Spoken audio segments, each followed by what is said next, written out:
Welcome back, everybody, to Screenfish Radio. I am so glad you could join us this week as we are talking about a film that is pretty intense. We're talking about Darren Aronofsky's The Whale. And to talk about a film of this quality, I had to get guests of a high quality.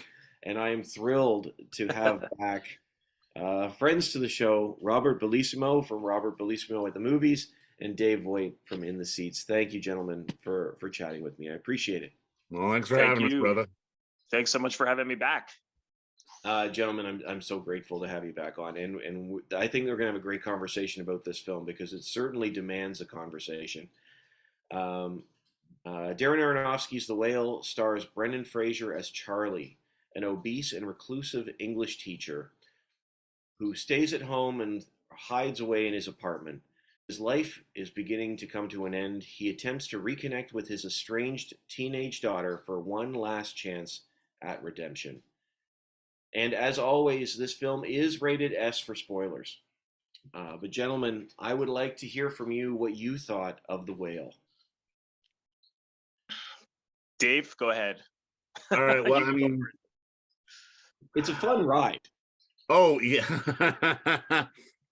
It's really quite a unique experience because I mean, rarely in cinema do we get a story with characters who are almost entirely unsympathetic, but it's still very compelling all at the same time.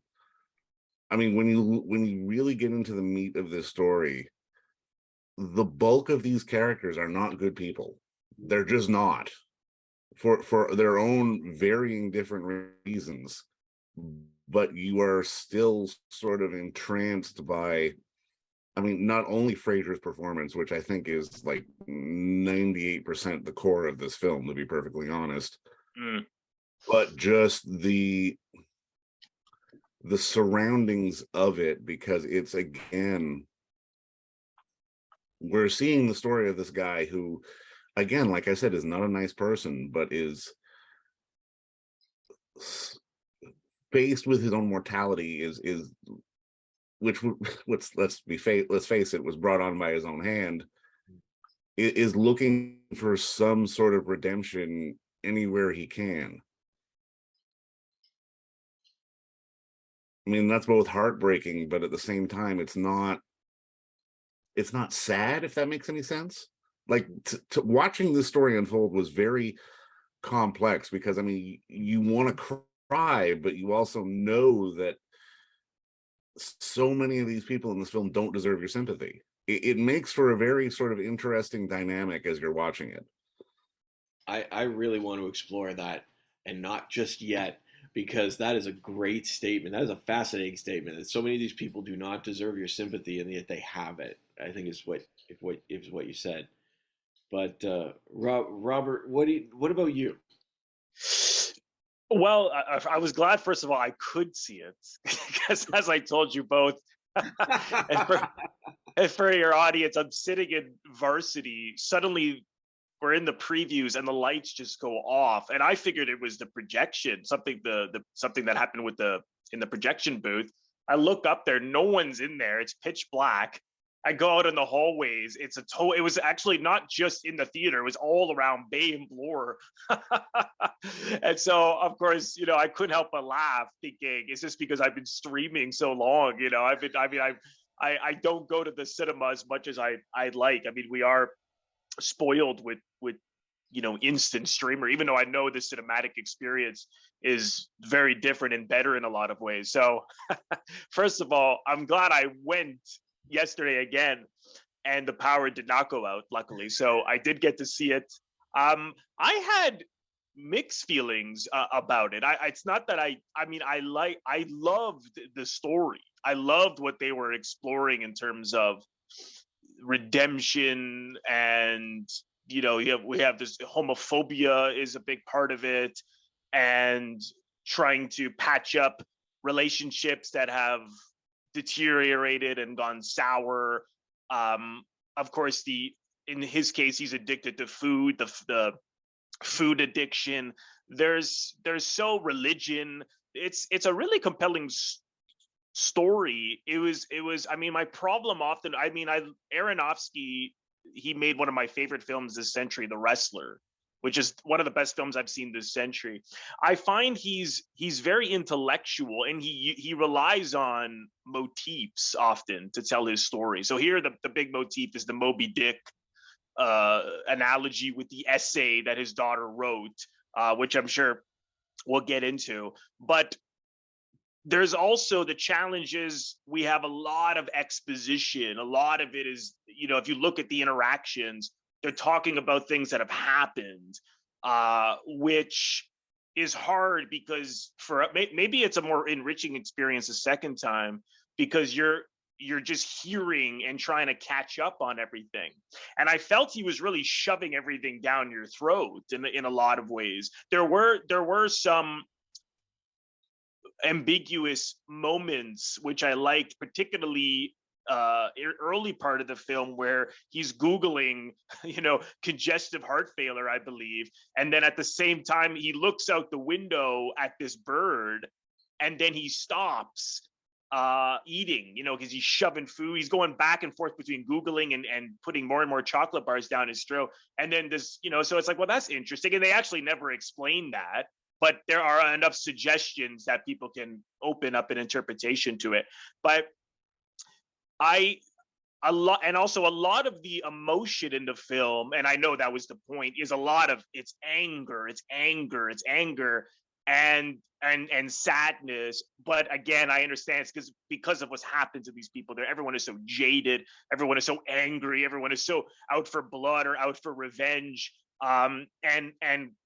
And Fraser is the guy trying to get everybody to see that people are, wonderful. And I mean, he's almost like a spiritual guide in the film for all the other people, because he is trying to make amends with his daughter. But I just felt, when I leave a movie like this, I'm thinking, what did these motifs mean? What does this mean? Instead of just really being able to see the characters interact and unfold, that to me I prefer. I mean, I think that's just a much more emotional experience, rather than sort of just being thrown the story at you, all this exposition, the motifs, and think. I mean, the ending, I really did not like the way with. I mean, I'm sorry if you guys liked it, but when he's walking towards her and then she smiles and he basically dies then, and he lifts up and he's cut to the beach. It's just again, he's cutting through the emotion. He's making it easy for the audience, because at the end of the day, what she wanted him to die, right? And so he uses the Moby Dick motif to make that a softer experience for the audience. I mean, I think really this could have been even dark. I would have went darker with that. I would have really put the audience through that, in a different way. So again, it's not that I didn't like it, because I did, but maybe now that I've just connected enough of the dots here, the second time would be a better experience, because again, it's a very interesting story and characters. And I mean, I have a lot. I mean, I don't want to go on and on because I have more to say, but that was generally my experience. I don't know how both of you felt, but that was generally how I felt about it. Well, that's really funny because Aronofsky is known for his subtlety. So, when you think of his filmmaking, well, I thought that would get a laugh from either of you because that is obviously not the case. But whew, dead air. No, I thought you were serious. I was like, what? No. Yeah, he is not subtle. No, sledgehammers are more subtle than a lot of Aronofsky's work. That I will tell you, that's one of the things I liked about this film, because I'm always intrigued by Aronofsky, and I like that you talk about he uses a lot of metaphors. He does, but he didn't write this. I felt like this was an opportunity for Aronofsky to be himself, but fenced in a little bit. I'm sure he could have gone in and I'm sure there were some changes. I was saying before we started recording that Hunter said that a lot of it was left left the way that it was for the stage play. And you're right, Robert was saying before, it does feel like a stage play. But when your last film is Mother, this is subtle compared to Mother or even Noah. Everything is subtle compared to Mother. I still have to Megan see that. is I subtle haven't compared seen to that Mother. yet. Yeah, Oh, actually, you the haven't only seen films Mother? I haven't. The only films of his I haven't seen are Noah and Mother. I've seen all his films. I have not seen those two.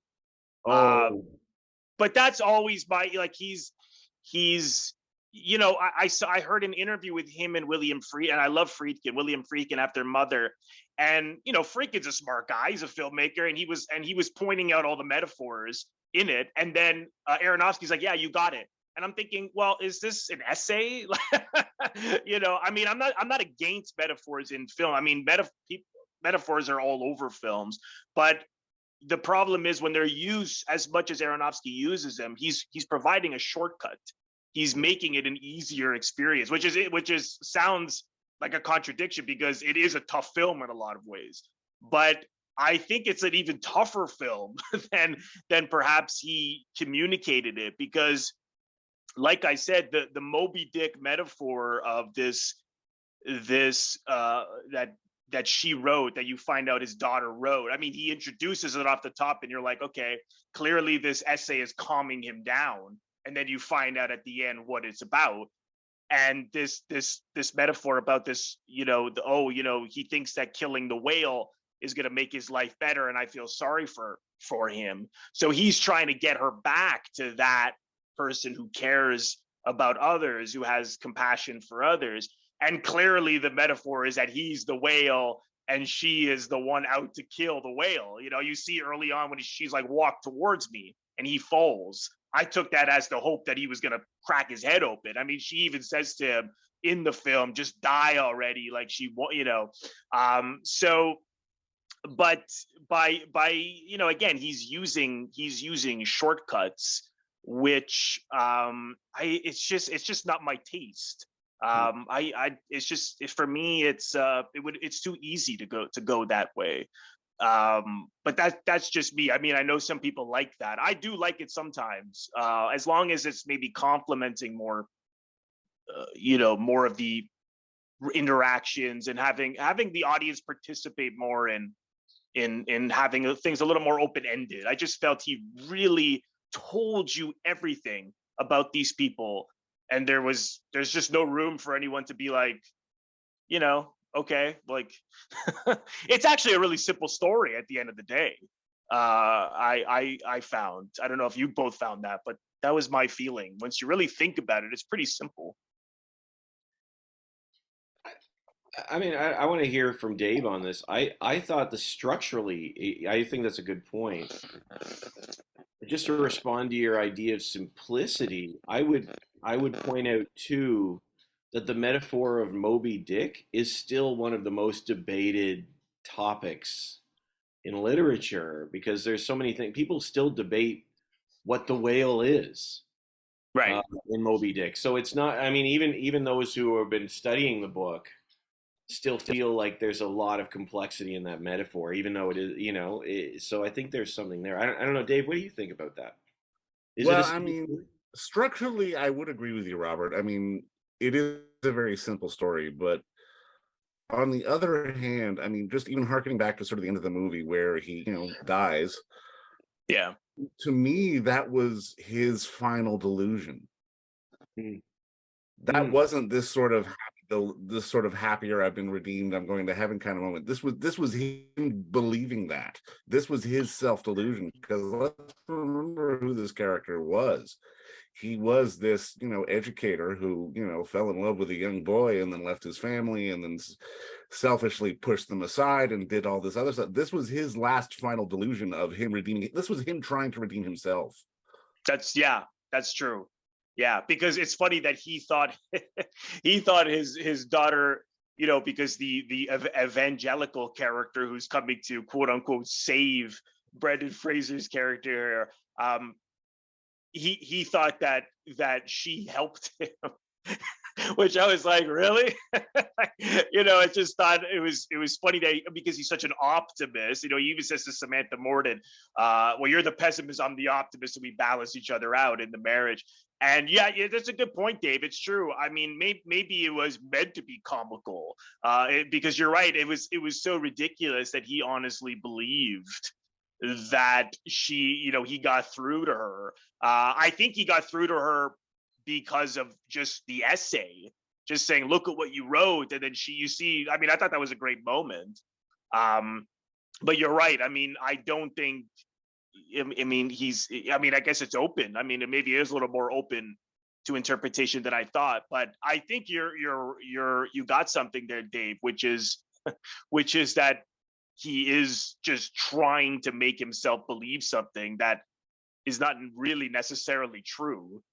Because I mean, let's look at all these characters. I mean, the daughter is screwed up. Samantha Morton obviously has gone through her problems in dealing with the daughter and the separation, the breaking up of the family. Brendan Fraser, as we hear his backstory, he is not necessarily the nicest person in the world. The one character in this entire film who is seemingly a good person is Hong Chau's character as the nurse. Yeah, I liked her. Evangelical kid to everybody else. Everyone has their own agendas, and everyone's kind of horrible. But she's there trying to help this guy who is very obviously killing himself. Yeah. What I liked was, I because when the film started, I thought, oh, this is going to be really good, because I love the complicity of their complexity, of their relationship, because she's lecturing him about how he's eating, and then she turns around and gives him, buckets of fried chicken. And I thought to myself, that is so true, because I know people in a similar situation, and it's like an addict. It's like saying, well, here's your drugs because you're suffering and I don't know what else to do. And so she, she just doesn't know what else to do, and it's from a place of love. Of course, it's like, yeah. well, I thought that was so good.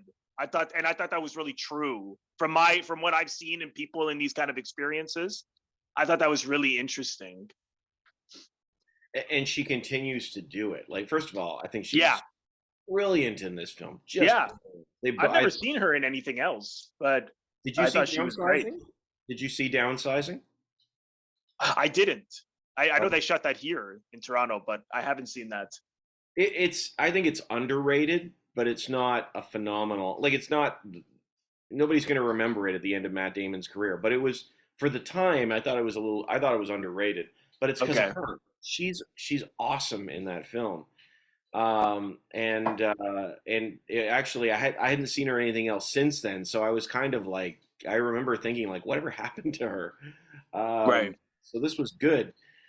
I think the cast across the board in this film is incredible. I agree. Yeah. Everyone's remarkable. I had not picked up on that, Dave. Actually, that is really interesting that you said that about his final delusion, because I had not thought about. I think Fraser's work here, like, I admit it, I'm full blown Brendan-sance or Brennaissance or whatever. I'm like the Brendan-assance. Yeah, whatever they're calling it. I'm on the train. I bought my ticket. I'm sitting in the front seat, waving the flag. I love it, because it's like, I mean, I think Colin Farrell has had a phenomenal year, and I don't necessarily. I'm not taking anything away from his work, but I think Fraser's work in this, he elevates this film to something. And there are little things he does throughout the film that make you forget that it's the guy from The Mummy. There's just little things. There's these little moments. I love that scene where he's Googling, like you said, he's Googling heart failure, and then he's diving into the candy drawer. And he's, or just like, oh man, there are these moments where he turns on laughter, like when he teases her at the beginning, and he has this sort of infectious laugh. Yeah. In this reprehensible, like, scenario, just sad, but there's just something about him all the way through that carries. Now, I'm not taking anything away from Farrell's work. I think with the Oscars coming up, I think Farrell is going to have any number of other times that Farrell's going to be there. I don't know if you're ever going to see Brendan Fraser, give a performance like this. And I mean, you have to understand the arc of what he's been through as well, because remember, like Hollywood tried to dispose of Brendan Fraser, Yeah. and he's come back to Hollywood as playing a man who's trying to dispose of himself. Right. Yeah.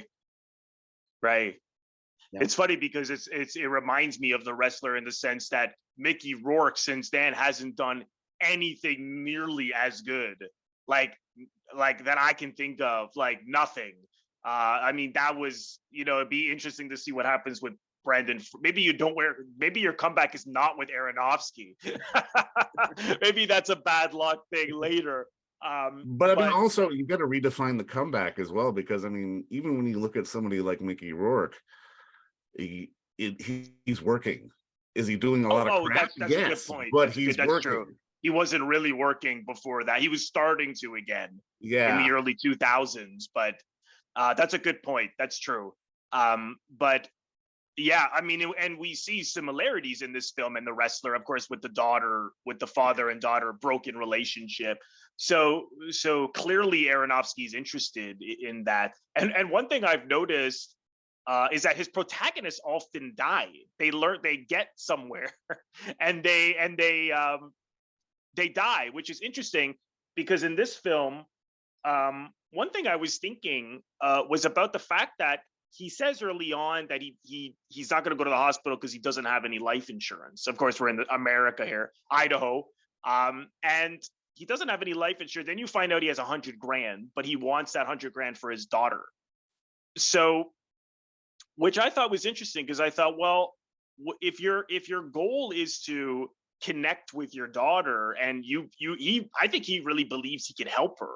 Wouldn't you get better so that you'll be around, so you can keep working on this with her? Or maybe it's more complicated than that, because maybe he truly doesn't believe he can stop eating, and so he figures, well, he thinks he's past redemption. I mean, based on the death of the boyfriend and just sort of everything that he's done in his life. Like, to me, it was very clear that he thinks he's past redemption. Period. Yeah, he's just trying to do, like he says, one good thing.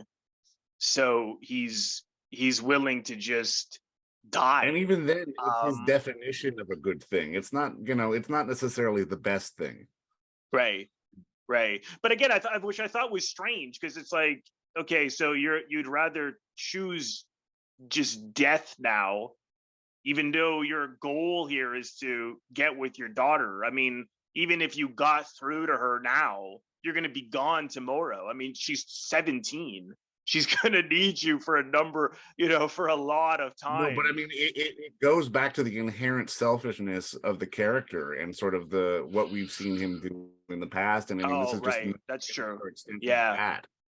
Yeah, that's a good point. Yeah, because it's interesting because you said something, Dave, earlier that I thought was true, because these characters are not really likable. But yet, I mean, Fraser is he's very even-tempered, his character as well, which during it I thought, well, this guy who's done, why is he so even? But he's also very well educated, not that makes a difference in terms of temperament. And he was around till this child was 8. And he's been working with a lot of young people. So it made sense to me that he was able to talk to her well. Because I thought, well, he knows how to talk to kids. But at the same time, it's those eyes of Fraser. I mean, I thought it was perfect casting. I read Aronofsky for years, didn't know who to pick. That's why they didn't do it for a long time, because he has these puppy dog eyes, and your heart goes out to him. I mean, I did really find that I was on, I was rooting for him. I think you're right. In 98% of this is that performance. And I think Aronofsky was right to wait to find the right person. It's funny. Well, first of all, two things. I can't let it pass, Robert, that you said that Mickey Rourke is doing nothing, because he did make Iron Man 2. And I think where he Well, talks, not nothing. I mean, I think what oh, Dave said makes more sense. He's I mean, working, but but surely it's like close to the wrestler. No, I'm kidding. oh my God. Talking to his bird. Now, but you know what drives me nuts when people talk about, I mean, I guess this is the case with so many performances. When you talk about Brendan Fraser, so many times they talk about, oh, what was it like being in the prosthetics and stuff like that. To me, his performance, like, it doesn't matter what he looks like in that makeup, because his performance, like you said, there's something that shines through, Yeah. like, every moment. And I would even wonder. It's funny because I'd like to talk about his character a little bit. Um, that like it's interesting because you talk about him wanting to reconnect with his daughter. I think he just feels like his life is past. I don't know if that's self. I think the money for him is his way of setting up the next generation to be better than he was. I think. I don't know. But I mean, it's funny because of all the characters, she's easily, in my opinion, probably the most reprehensible. Well, maybe his ex-wife, because there's very little like good in her. But I don't know. They're all of them are so broken. Yeah. Yeah. That they're this is a world. I don't think it's. I mean, Aronofsky loves the rain, or he loves the weather. I, I think that's come up, and I don't think it's insignificant that it's raining the entire time. This is a world that just kind of sucks, and it's funny. I would also say this too, because I'm trying to say these points up because you guys are making some great points. I'm just trying to throw little things in here because I didn't want to interrupt you. In some ways, I see these four movies as a trilogy, because I think you've got The Wrestler, I think you've got Mother and Noah, which are almost one movie, and then you've got this one. Because Mother and Noah are you can tell are cathartic scriptural rage. From It's just sort of like, I have all these feelings and I don't, but you bookended with The Whale and The Wrestler. It's this fascinating mix. Um, but I want to go back to characters, because we have all these people, and I think we all agree they're hard to like characters. But Fraser, or sorry, Charlie, his biggest line, the biggest moment in the film in some ways, is him saying, "People are amazing." The actual line, if I get it right here, let me make sure. Do you ever get the feeling that people are incapable of not helping? People are amazing. But we live in a time when we are realizing that so many people are not amazing.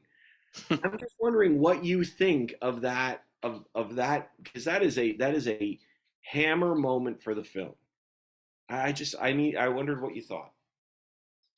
Well, I mean, I love the line too, but I mean, in many ways, I think it almost speaks to Aronofsky's entire catalog. And I mean, it's something that really has been an overarching theme through so many of his works, and particularly here. It's really a commentary on how societally we can treat people as disposable things, Mm. and just how we do that and how we devalue people and how we sort of ignore people. And a lot of that comes through in so many of his different films, but I mean, especially here. And I mean, to me, I think to me, one of the bigger moments of this film, like sort of going on that arch, was Charlie's last class, Mm. when he turns on the camera Yeah. and lets them see him. Because to me, like, that was his sort of self-reflective moment of, like, to me, that was more impactful as an emotional moment than it was sort of the quote unquote death scene. It was him Yeah. refusing to be sort of disposed of or sort of predetermined or thought of anymore. It was him sort of owning who he was, for better or for worse. Well, what I like so much about that was here was a guy who not only is choosing to hide now because he's morbidly obese and he doesn't let anybody inside, hardly anybody other than these few people, but also as a gay man. And Idaho is a very, very right-wing state. And Yeah. so he also had to hide. So, and he's cameras off. So he's been hiding his whole life. And at this thing of like, let's be honest, finds he just wants honesty, and so he's sick of the hiding and the lies and the of course the connection with the church that he was involved in. I thought that was really, and it was interesting that as soon as he shows himself, he then smashes the computer, which is it scared him that he was able to open up to everyone in that moment, that he just he just obliterated his computer. But I found that really appealing. Every now and then you see them, clearly this takes place in 2016 because they're watching the primaries on television. Right. And I like Ted Cruz or Donald Trump is going to win, and I like how no one's really interested. Like they just look at it and they're like whatever, because for them it's like these are just people that are gonna hurt them, Yeah. or who cares? It's just another thing on TV. So I found that was a part of it that I really liked. Yeah, that is interesting because the outside world in this one, like I said, the rain is telling. It's just a place of damage. Like him staying in that apartment, other than his actual mobility, is self-protective, right? So much of it is self-protective, and you've got the primaries happening around you, and I you know what, I hadn't even picked up on that. No one's batting an eyelash. Yeah, they're just like that. You see, like he cuts to them watching, but it's kind of like meh, whatever. They were pretty neutral, which again I thought that was really interesting. And I'm curious what you both thought about the bird outside, because I love the bird, and he lifts a plate of food for the bird, and the bird is also what stops him at a certain point from eating. I thought I saw that as he felt that was his boyfriend, come into the form of this bird. Because every now and then people notice the plate or notice the bird, and then they just go back into the next scene or the next moment. But that, I don't know how I love that. I don't know how you guys felt about that. It was his one unjudgmental contact with the outside world. Yeah. That's true. why he took so much solace in it. It was the one contact with the outside world that he had, which wasn't judging him. Right. Oh, that's a good point. Yeah. Yeah, I love that. That's a good way. I just saw it as his way to try and contribute positively to someone that needed his help. I hadn't thought of it as his boyfriend, but yes, I just thought he was trying to just do he's trying to do. He says, I need to know before I die, I need to do one good thing. And obviously that one good thing is not feeding a bird apple slices. Right. But I think he's looking for that. He's looking for that thing. Like, I have to do something. I need to know that I've done one thing right with my life, is the line. Which is crazy to me because, he did this thing of damage. Oh man, Dave, you mentioned about people being disposable. He did this thing. He hurt people. He caused damage. But is he disposable after that? Like, it is funny to me that in this film, the thing that drives people nuts the most is his optimism. Obviously, like, yes. Hong Chow, maybe you could talk, like, she wants to see him make some better decisions. Of course, there's that.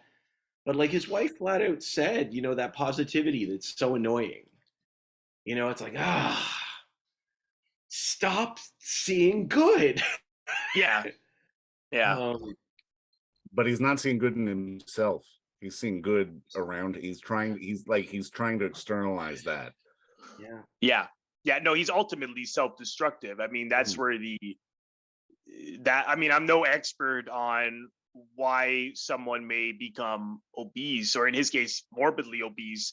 But, Marlon Brando, as we all know, got really, really, really big. And he said in his memoir, my parents were alcoholics and I was addicted to food. Mm. So his pain went into food. And there's one thing I was curious what you guys thought was that some of these people have been writing that this film is fat what's the word, shaming fat people, and I was like, I don't know how you can watch this and think that. I don't know how. I agree with Aronofsky. He was like, I don't know what these people are talking about, because I didn't get that at all. I mean, I thought it was quite empathetic as to why someone could.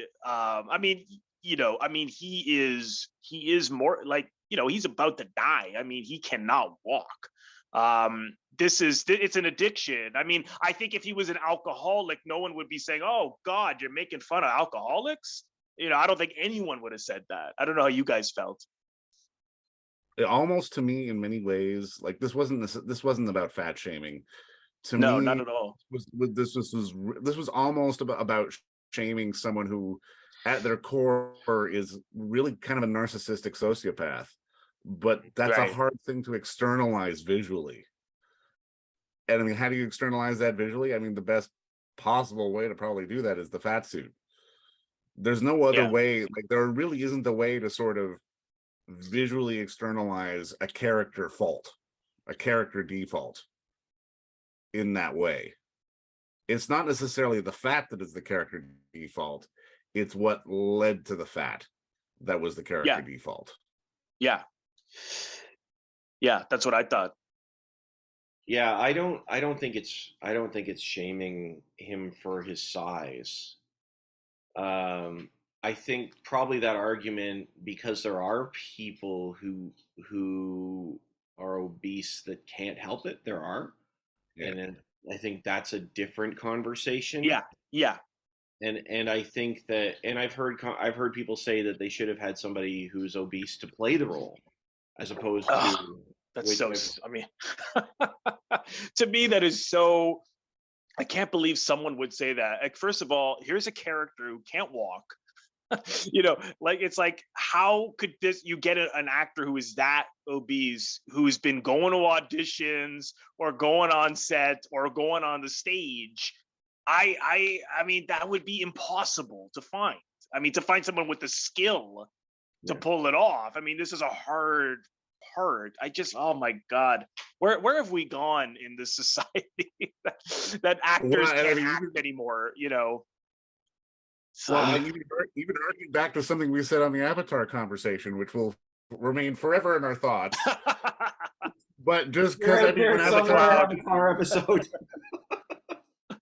When Avatar 2 came out, there were people who were like, there really needed to be more representation for Indigenous people in Avatar 2. It's like, they're all blue people.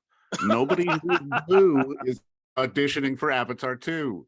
Yeah, we need more blue people, is what real blue people next time. Oh God. I mean, obviously that is a complicated discussion. I mean, I think there are some valid points in regards to that. But in this specific case, I'm like, come on, that's just ridiculous. Agreed. Yeah. Well, and I think the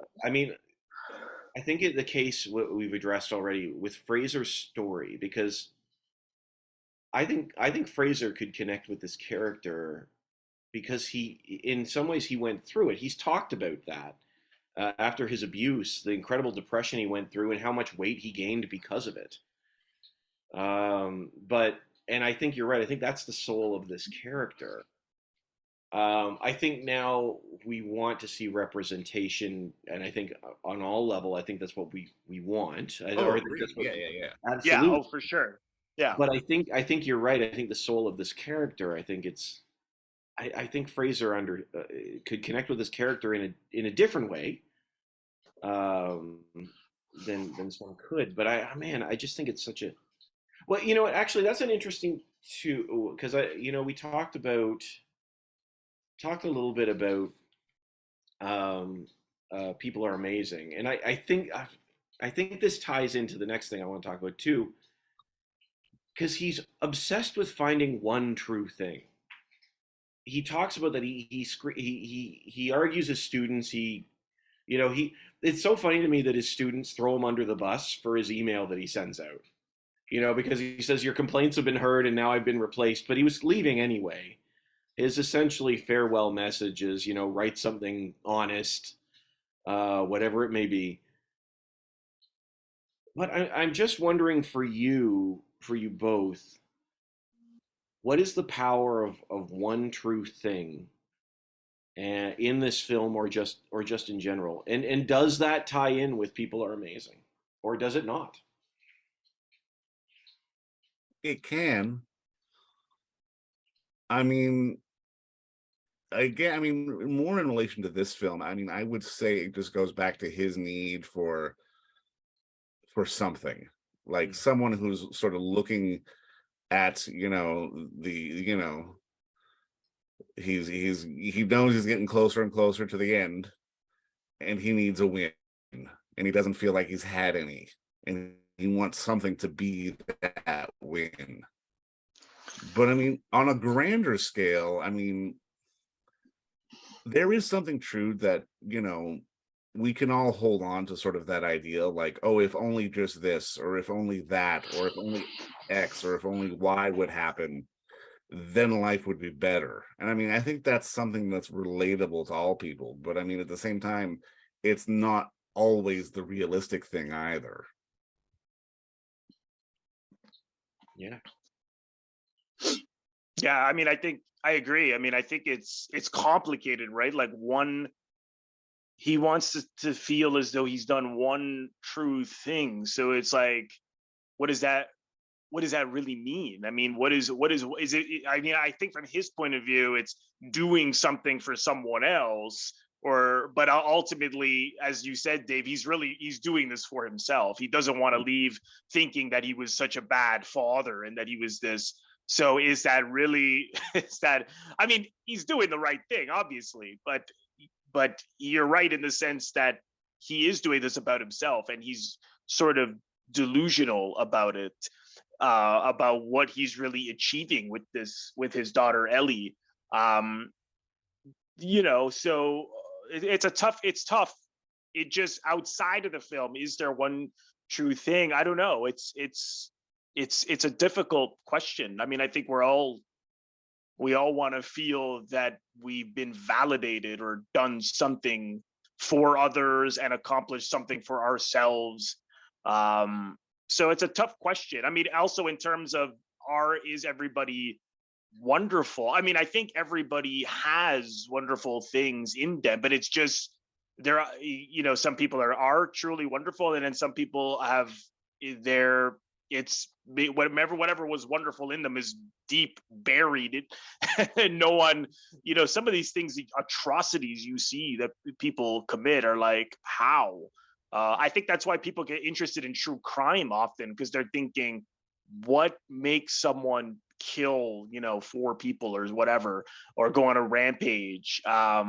So I mean, I think certainly everybody has things in them that are wonderful, but I don't think everybody is quote unquote wonderful. I mean, we're all flawed and complicated. But again, I think that goes down to his simple view of others. I mean, he is sort of, but at the same time, I think it's interesting because this religious aspect of the film comes in, and here's this evangelical young man who right off the bat knows that Brendan Fraser's gay, catching him masturbating to gay porn. And so his whole goal, you don't really know until later why he keeps going back, but I took it as he was like, oh, here's a gay man I have to save. And what's interesting is that Fraser, who was part of this same church group and now has left, he is in a way using those things he's learned, but not in a religious way.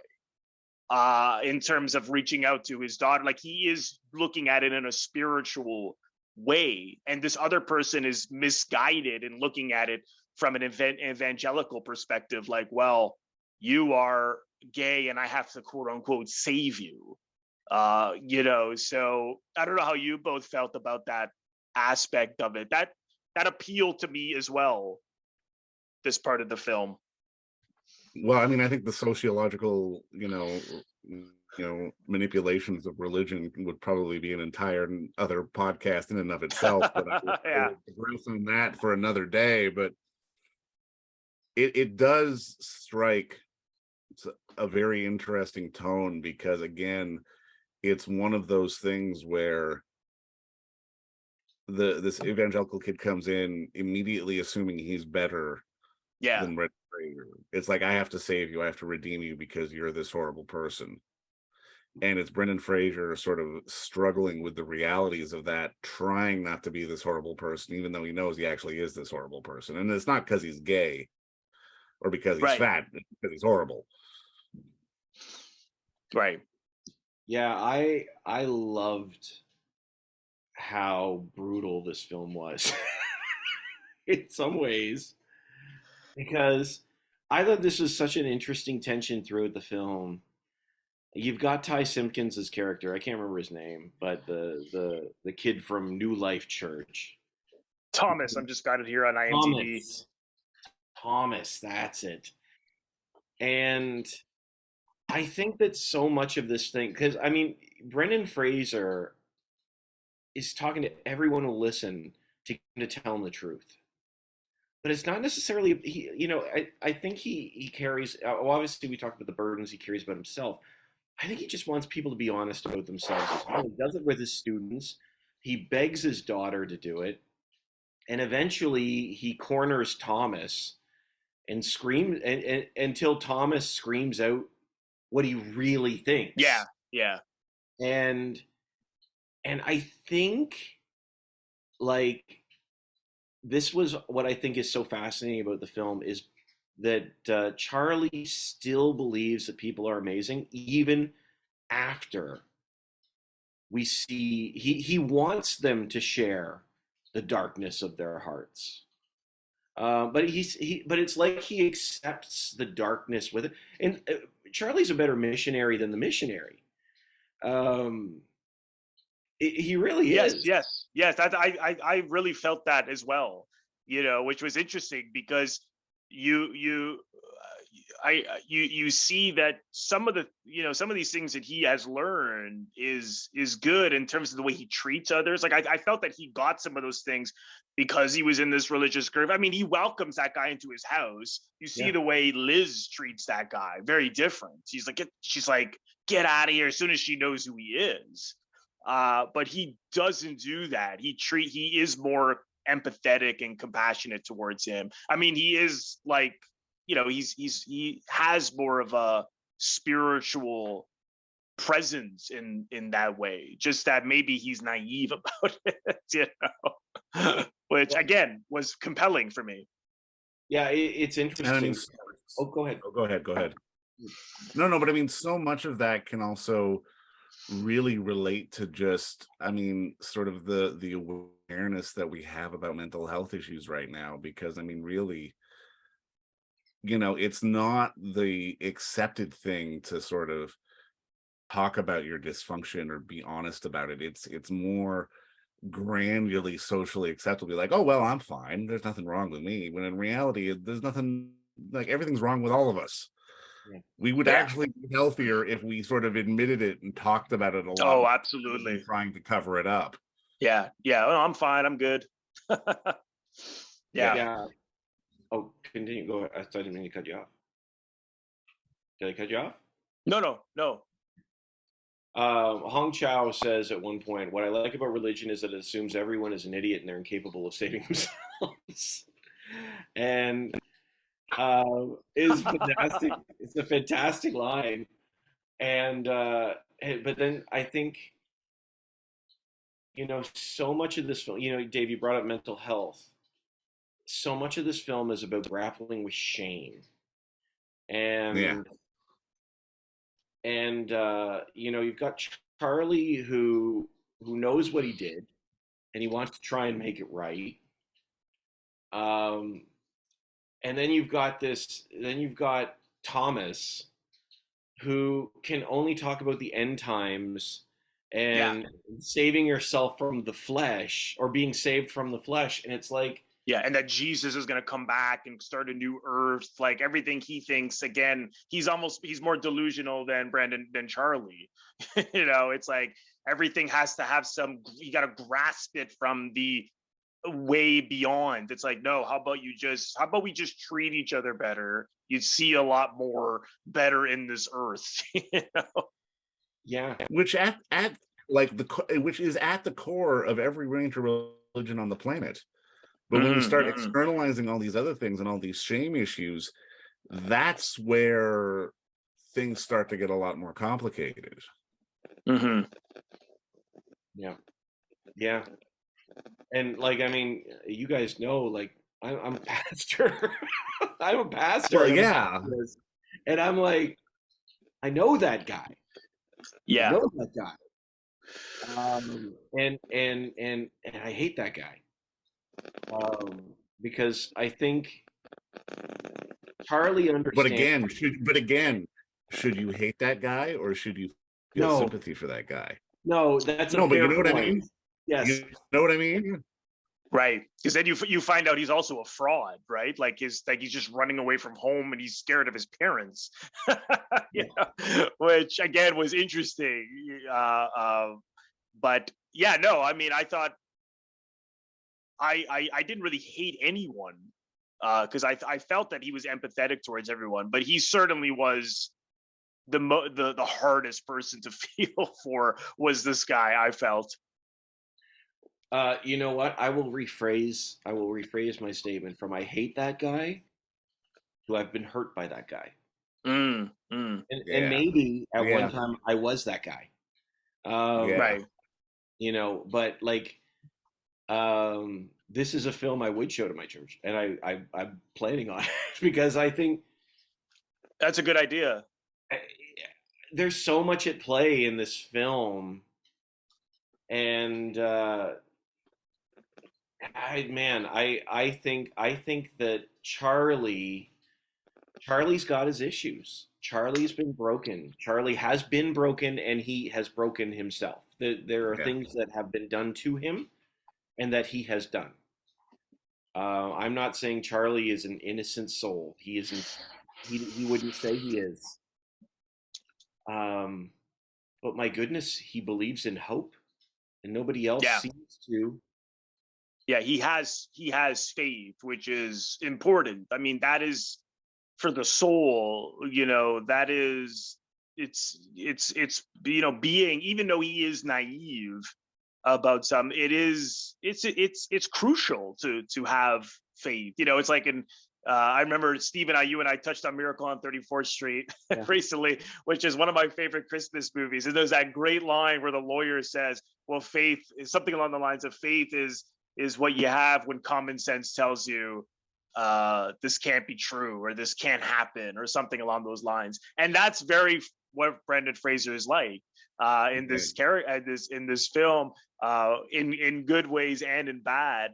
But which I was innocent and sweet about him. And what also was, I was curious what you guys thought of Dan the Pizza Man, because here's this guy who doesn't see him and he's just like, yeah, the cash is at the door. And you get the impression that he is worried about, you know, Charlie inside and everything okay. And then afterwards he introduces himself and then he opens the door and he's clearly well, you know, I mean, he's a minority. I mean, he doesn't have an accent, but I just thought that was interesting that we see everybody in this who well, with the exception of Liz, is white and broken and struggling, and here's the guy who's a minority and he's a pizza delivery man. So maybe it doesn't really matter, but I just thought that was interesting that they chose for that character to be the minority who is now he's the one who seems to care the most about this stranger, which I thought that must have been an intentional something that they intentionally put there with the whole that's going on in the world. Maybe I'm reaching for something, but I thought that, I don't know what you guys thought about that. I just thought Dan the Pizza Man was really good at his job. No, I'm kidding. Too good. He wanted the tip. He's too good at his job. No, I just thought that it was a sign that somebody outside of this inner circle, I think it was a reminder that in the rain, there's somebody that doesn't suck. Right. We don't need to know much about Dan. And all we're hearing is stories of horrible people on the outside. Even his students who never say a line, throw them under the bus for an email saying, "Write me one true thing. Forget all the essays and just write me something honest."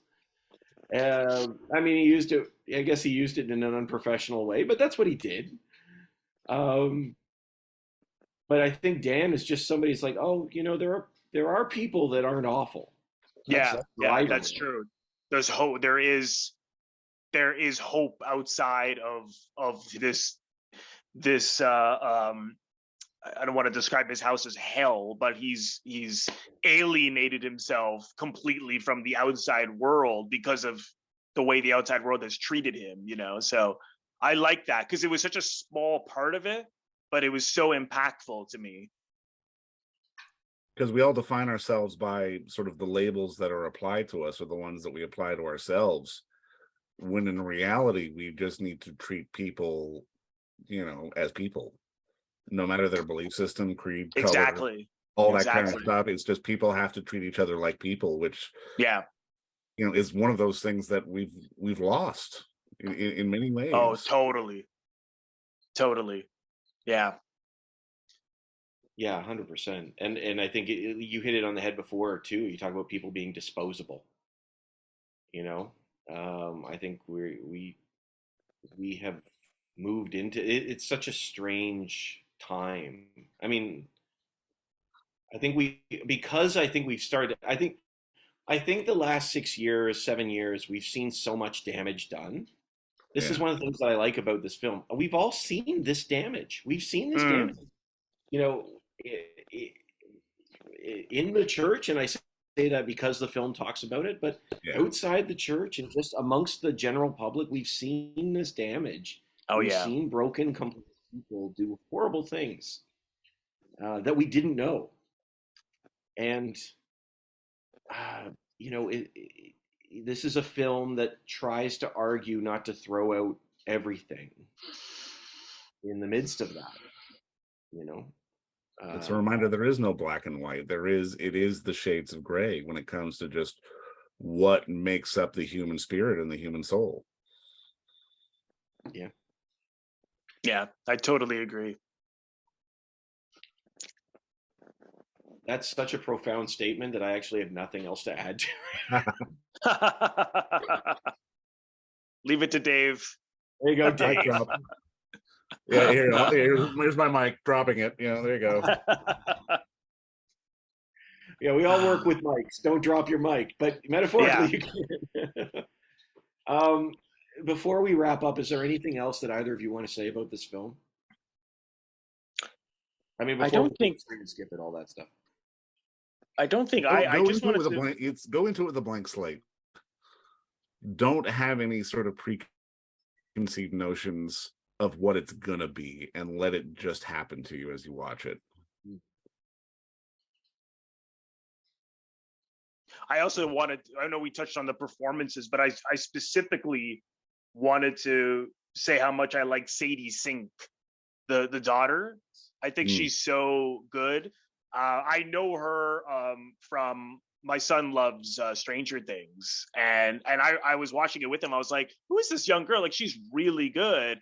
And I'm not surprised that Aronofsky cast her, because it's a tough part, because it's like she's so angry and she's doing these terrible things in the film, but she had to find that balance between being the Yeah. very hurt young woman and the very angry daughter. So I thought she nailed it. I thought she was great.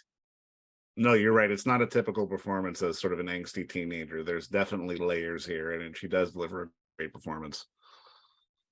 You know, it's funny because I love Stranger Things, but we lost it about 2/3 of the way through season two, and then I heard season three was like so I'm like, well, I guess it's run its course because season one I thought was just like the best. So when season four came out, I didn't see it. I haven't. I'm not caught up. So I didn't know who she was when this film when I first saw the film, and then people told me that she was in Stranger Things. I'm like, well, now I have to go watch Stranger Things because she's on fire in this film. The Yeah. second time I saw it, I really noticed it. Like she's there are so many things going on in her performance where she's reprehensible but likable. There's something in her, but she's also the worst. And she's not just she's been hurt. She's not she's there's so many little things going on in Yeah. her performance. I thought, man, she's good. Yeah, she's really good. Um, Again, Yeah, I think she's got a good future for sure. yeah, everyone in this film is phenomenal across the board. But yeah, the two of them have a really great back and forth. Um, you know what I like too? I'll say this too as we're starting to wrap up. I know, but I liked that. I guess it was because it was a play, but there were no like real flashbacks. Like I kind of thought there would be, not knowing it was a play when I went in, I kind of expected there'd be some scenes of like, oh well, here's the dinner scene that she's Yeah. referring to, or something like that, and they give you some nuances. No, this is all from memory. It's like this is what happened. Yeah. I remember it. Oh, how Just do the you? beach. The beach was and that was so brief on the beach. That was it. Yeah, It let exposition be exposition, which was kind of nice. Yeah. yeah, I appreciated that. Again, I think it was Aronofsky tied down, and I liked that. It was like get the performances out of your cast, do your little visual cues that you want to do in the apartment and outside, do that. But like having seen Noah, and I actually thought Noah and Mother were fascinating. Like Yeah. I don't know if I'm gotta a see those. defender. Yeah, Yeah. but I was a defender of Noah. Noah actually reminds me of this film because of the backstory. Because with Noah, the way he described it is I think he was 9 years old, um, and growing up in he's Jewish, and he was in school, and he drew a picture of Noah, and he wanted to make the film ever since then because he was really struck by this film, and then his journey has taken him to make this film because the hurts and things of his own life come out, and they came out through the film. I see that in this one with Hunter's script, because I would argue that Noah feels personal, even in its grand scale. It feels like a very personal piece to me, and that man, I thought so. In some ways, it's a really interesting arc to get you from the wrestler to the whale, and you've got these weird psychotic films in between. It's kind of fascinating, but. Hmm. Uh, Gentlemen, I appreciate your time. I appreciate everything that we've been able to talk about. We should screen it or skip it. The Whale, screen it or skip it. Robert? Oh, I'd screen it for sure. I mean, I think it's. I mean, I have my problems with it, but again, I do think it's good. Um, and I think if you have if your experience was like mine, because I'm thinking maybe I should see it again, because I said there's a lot the first time around. It's just you're being thrown information. So now that I know all that, I probably would be able to enjoy it more or see more next time. So certainly screen it for sure. Oh, and agreed, screen it. I mean, it is a story that has a lot of emotional layers, but at the same time, if you're coming into this as an Aronofsky fan, like you said, Steve, this is very much almost his most reserved film at the same time, which makes it that much more interesting. I think it's the first time we've seen him as a filmmaker really layer on some genuine emotional sort of pathos to it all, rather than just sort of an externalized narrative that we may have seen inside of Mother, or inside of, even something like Noah, or even, even going further back to like Black Swan or The Wrestler, which they all have their similarities, but they're not quite as intimate and scaled down as this film is. And it's definitely a screen it. I actually forgot about Black Swan. I don't know how I forgot about Black Swan. Somewhere, I guess that was post Wrestler, wasn't it? Yeah, that's right after The Wrestler. Man, I forgot about that film. Yeah. I mean, also dies at the end.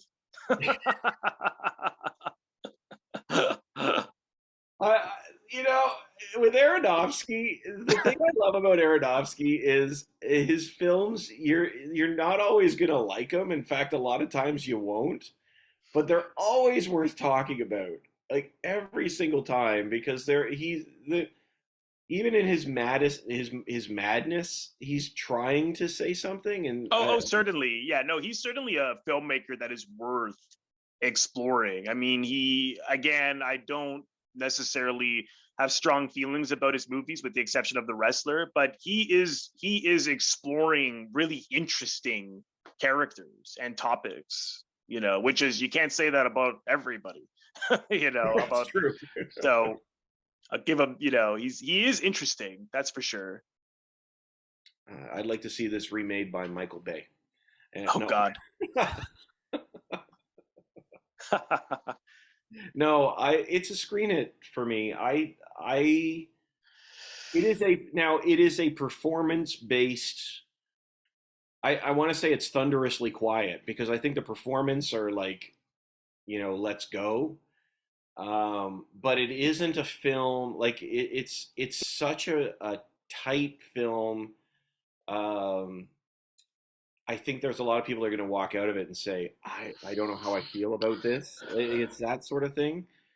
It was very grim. It is. Yeah. It is grim, but.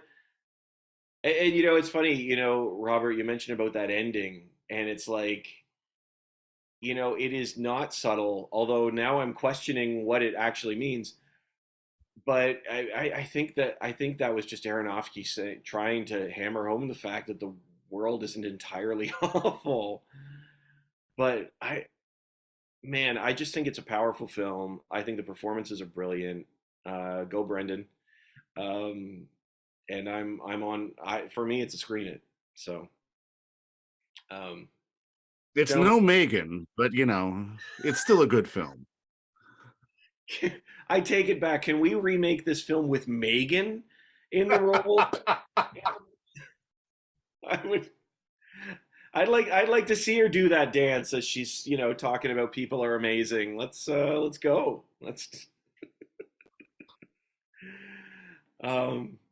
Oh my goodness, guys, thank you. I appreciate your time, because I know you're both busy. You both have busy lives, but you both have great stuff. So, how can our listeners and viewers connect with you and your content? Well, I'm on YouTube. My YouTube channel is youtube.com/Robert Bellissimo at the movies. There's also an audio version, so not every episode from the YouTube channel is on the audio version of the podcast, but you can find a number of episodes on any platform, any audio podcast platform. I'm on Twitter at RB at the movies, and Instagram is at Robert Bellissimo at the movies. Same with Facebook. So you can find me pretty easily, even if you just Google my name. The YouTube channel will pop up.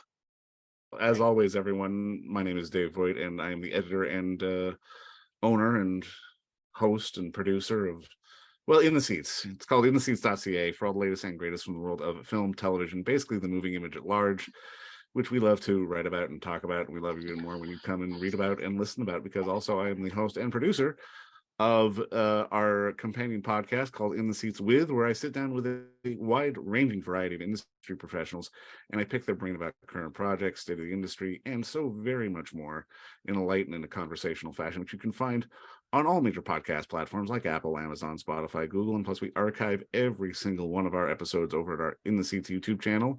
So if you can give us a like and subscribe everywhere across the board, we would absolutely appreciate it. Absolutely. I appreciate that. In the Seats and Robert Bellissimo in the movies are just phenomenal, which has been fun because I've been on both. So it's like I've had the experience firsthand, so I can recommend. And you know, if you're going to subscribe to 2 channels this year, you can subscribe to those. But if you subscribe to 3, you can also subscribe to ours.